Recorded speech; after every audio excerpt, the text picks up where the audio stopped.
السلام علیکم ویورز، آپ دیکھ رہے ہیں لیڈنگ وتھ مدی۔ امید ہے آپ سب خیریت سے ہوں گے۔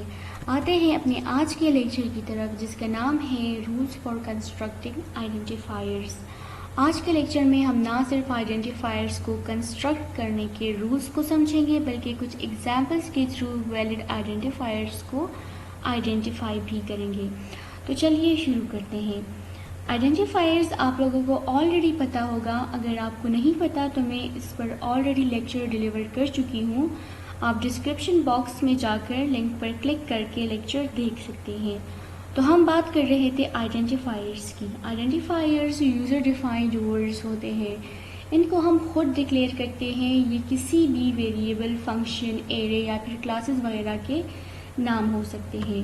آئیڈینٹیفائرز کو کنسٹرکٹ کرنے کا پہلا رول یہ ہے کہ یہ ہمیشہ کسی الفابیٹ یا پھر انڈرسکور سے شروع ہوں گے، یعنی پہلا لیٹر اس کا یا تو الفابیٹ ہوگا یا پھر انڈرسکور۔ باقی لیٹرز میں پھر ڈیجٹس بھی یوز ہو سکتے ہیں، لیکن پہلا ڈیجٹ نہیں ہو سکتا۔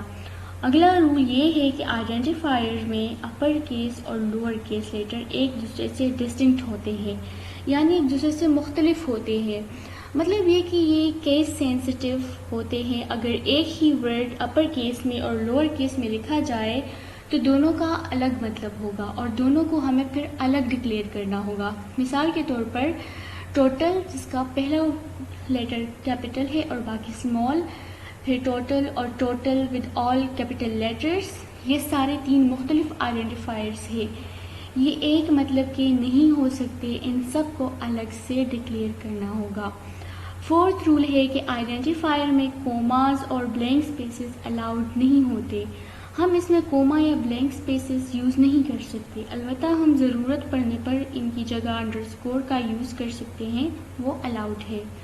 اب آتے ہیں ففتھ رول کی طرف۔ ففتھ رول یہ ہے کہ ہم کی ورڈز کو آئیڈینٹیفائر ورڈ یوز نہیں کر سکتے، کیونکہ کی ورڈز ریزروڈ ورڈز ہوتے ہیں اور یہ ایک خاص مقصد کے لیے ریزرو ہوتے ہیں۔ یوزر ان ریزروڈ ورڈز کو ایز اے کی ورڈ یوز کر سکتا ہے، but as a user defined words use نہیں کر سکتا۔ سکستھ رول ہے کہ آئیڈینٹیفائر کی لینتھ 31 کیریکٹر سے زیادہ نہیں ہو سکتی، اور یہ کہ آئیڈینٹیفائر میننگ فل ہونے چاہیے، شارٹ ہونے چاہیے، تاکہ آسانی سے ٹائپ اور ریڈ ہو سکے۔ اور میننگ فل ہونے کا یہ مطلب ہے کہ اگر کوئی اور پروگرامر آپ کے پروگرام کو دیکھے تو وہ اسے آسانی سے سمجھ سکے، انہیں پتہ ہو کہ آخر اس ویریبل کا مطلب کیا ہے۔ ہمارے پاس ویلڈ آئیڈینٹیفائرز کے ایگزامپلس ہیں۔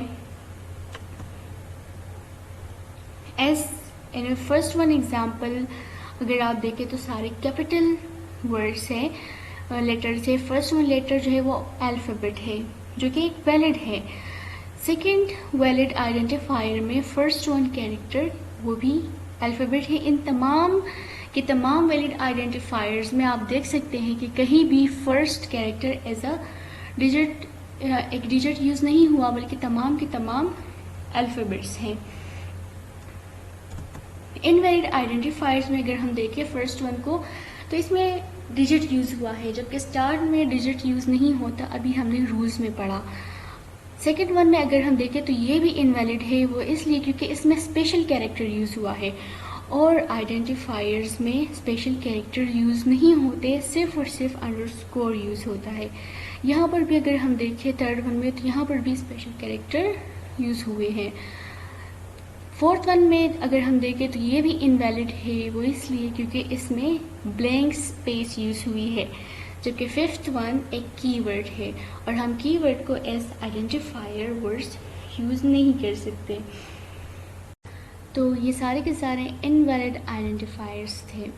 اسکرین پر آپ کو ایک ٹاسک نظر آ رہا ہے، یہ 6 آئیڈینٹیفائرز ہیں جن میں کچھ ویلڈ ہے اور کچھ انویلڈ ہے۔ تو آپ لوگوں کو رولز کو ذہن میں رکھ کر یہ بتانا ہے کہ ان میں سے کون سے ویلڈ اور کون سے انویلڈ ہے، اور اپنا آنسر کومنٹ سیکشن میں دینا ہے۔ آج کے لیے اتنا کافی ہے، اپنا خیال رکھیں، اللہ حافظ، thanks for watching and don't forget to subscribe اگر آپ چینل پر نئے ہیں۔